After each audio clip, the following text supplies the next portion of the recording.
Sir urea का बहुत किल्लत है, लोगों को मिल नहीं पा रहा है। बताया जा रहा है अपने देश का प्रोडक्शन भी नहीं है, तो उसके जगह में भारत सरकार क्या निकाली है, क्या यूज करना चाहिए किसानों को? देखिए, जो भारत सरकार का मापदंड है, जिसके अनुसार लोगों को यूरिया इस्तेमाल करना चाहिए, उससे ज़्यादा हम लोग यूरिया का इस्तेमाल करते हैं।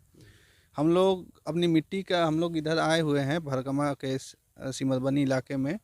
यहाँ लोगों से पूछने में ये पता चल रहा है कि किसी को अपना मिट्टी जांच तक नहीं कराया है। उसको ये पता नहीं है कि मिट्टी में किस किस पोषक तत्वों की कमी है, कौन सा पोषक तत्व मौजूद है।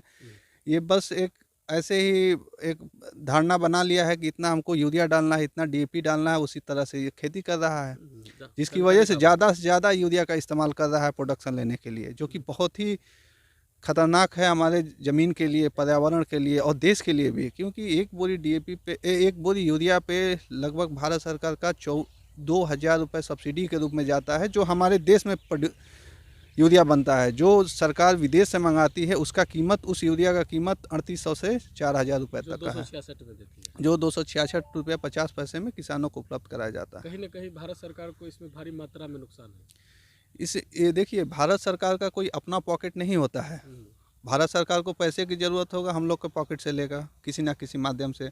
उसके पास अगर पैसा बचेगा तो निश्चित ही हम किसान भाइयों के पास ही वो पैसा आएगा।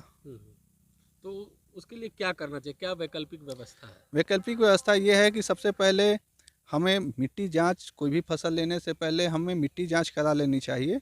और जो अभी हमारे देश में बना हुआ तरल यूरिया आया हुआ है, जिसका हर जगह ट्रायल हुआ, 11,000, पूरे देश में 11,000 खेतों में इसका ट्रायल कराया गया। हर कृषि विज्ञान केंद्र, रिसर्च इंस्टीट्यूट, भारत सरकार एफसीओ में इसको ला दी, अब ईसीए में भी आ गया। और इसके बार बार बेनिफिट क्या है सर, बेनिफिट के बारे में देखिए, बताइए बेनिफिट किसानों को। इसके बेनिफिट तरल यूरिया का इतना ज़्यादा है।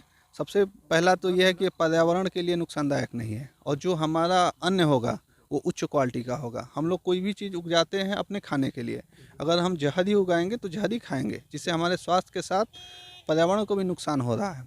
इसी के आत्मनिर्भर भारत के में ये तरल यूरिया जो भारत सरकार के द्वारा भेजा गया है, बनवाया गया है, इसको भारत सरकार ने यूएनओ में पेश किया था कि हम लोग अब यूरिया को धीरे धीरे हटा रहे हैं और उसके जगह पे तरल यूरिया इस्तेमाल करने के लिए बढ़ावा दे रहे हैं। एक चिट्ठी भी आई हुई थी केंद्र सरकार के द्वारा, जिसको सभी विभागों में भेज दिया गया है।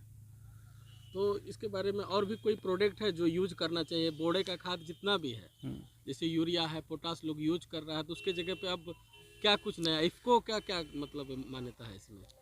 देखिए, एक पौधे को पूरे अपने जब तक दाने से लेके पौधा बनने तक उसको 17 तत्वों की ज़रूरत होती है।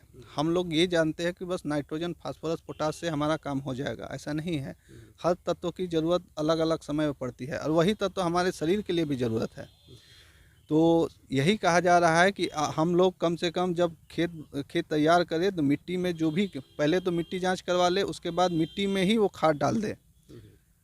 और उसके बाद हम लोग जितना भी, 1 महीने पत्ती आने के बाद 1 महीना 35 दिन पे तरल यूरिया इसके साथ 52-34, जिसमें फास्फोरस और पोटास दोनों उपलब्ध होता है इसको, और एक विटामिन आता है सगारिका नाम से। ये विटामिन में 17 तत्व है। इनको डाल के हम लोग स्प्रे कर दें। हमको कोई भी उस समय मिट्टी चढ़ाने में कोई भी खाद का इस्तेमाल नहीं करना पड़ेगा, जो कि एक बहुत कठिन परिश्रम होता है किसानों के लिए। 6-6 मजदूर लगते हैं, दिन भर लग जाता है 1 एकड़ का मिट्टी चढ़ाव करने में। जबकि हम इसको देखें तो बहुत ईजिली, बहुत छोटे से ऑपरेशन से इस काम को कर सकते हैं। उसके लिए हम लोग हर समिति पे एक पावर स्ट्रोक इंजन भी उपलब्ध करा रहे हैं। तो हमको लग रहा है 6 महीने के अंदर हम लोग इन लोग को एक एग्रीकल्चर ड्रोन भी इस्तेमाल करने के लिए दे देंगे, जो कि किसान भाइयों की और ज़्यादा सहूलियत होगी। भारत सरकार इस पर काम कर रही है, चूँकि नया चीज़ है, थोड़ा टाइम लगेगा इसको आने में। 70 साल से यूरिया हमारे देश में चल रहा है, तो उसको हटाने में थोड़ा सा टाइम लग रहा है, लेकिन हम लोग जल्दी इसको ख़त्म कर देंगे। कहीं ना कहीं जागरूकता का अभाव है सर। निश्चित रूप से अभी हम किसान भाई यहाँ पे साफ़ पानी में, इनको भी कितनी बार ट्रेनिंग किया गया। अभी किसान भाई सामने बोल रहे हैं गड्ढे का पानी ले लीजिए, कितना ml डालना है, खेत में डालने समय नमी होना चाहिए। अभी नमी की नहीं, नीचे पानी लगा है ऊपर से ये स्प्रे कर दीजिए, ऐसा भी नहीं। खेत में पानी देने के बाद खेत थोड़ा सा सूख जाए, इतना कि पैर धंसे नहीं, तब उसके बाद हम लोग इसका इस्तेमाल करें। पत्ती पर दे, क्योंकि ये पत्ती से पौधा लेता है। अंत में क्या कहना चाहिएगा हमारे किसान भाइयों को?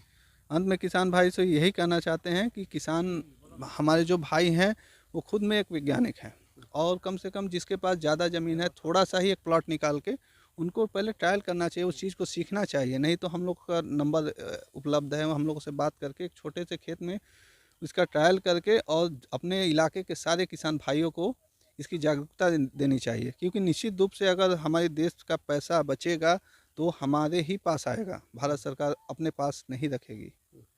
अंत में क्या कहना चाहिएगा सर हमारे चैनल के माध्यम से?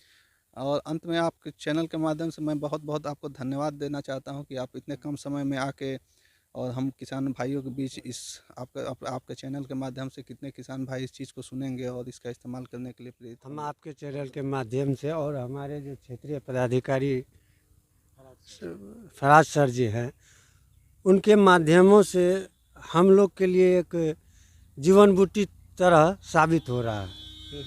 जो पौधे को जो एक निश्चित उपज के लिए जो निश्चित एक उसको विटामिन चाहिए, पोषक तत्व चाहिए, उनके द्वारा जो क्या क्या पोषक तत्व है उसके खूबी के बारे में बताइए। खूबियाँ इसके 17 जो हमारे पौधा में पोषक तत्व लगते हैं, सारी चीज़ इसमें उपलब्ध है।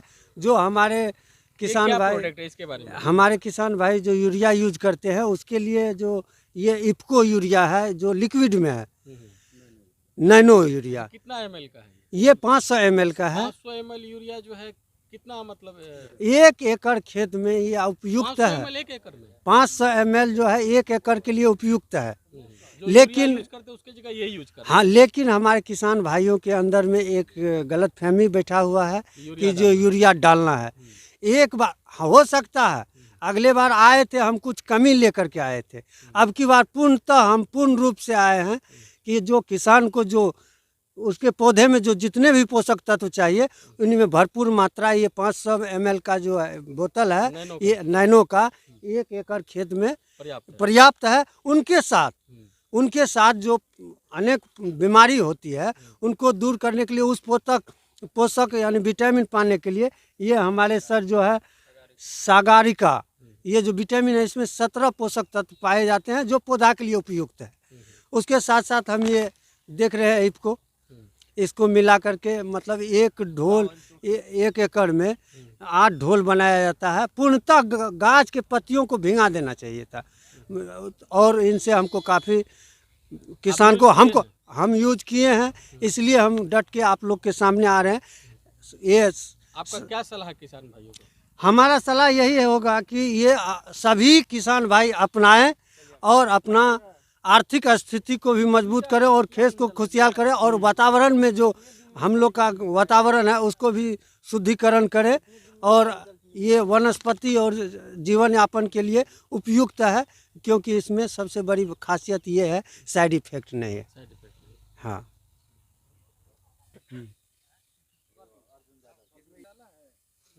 ये जो नैनो वगैरह है ये सब अगर जरूरत पड़े तो कहाँ लोग सिमरबनी की जनता कहाँ खोजे?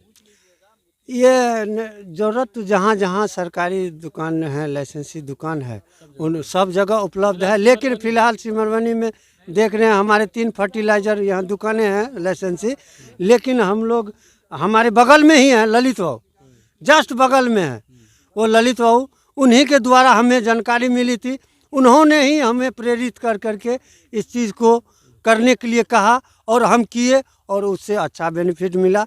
और ललित बाबू को धन्यवाद, ललित बाबू का टेक्नोलॉजी को धन्यवाद, और हमारे देश में जो भी इस टेक्नोलॉजी को बढ़ावा दिए हैं उनको भी दिल से धन्यवाद।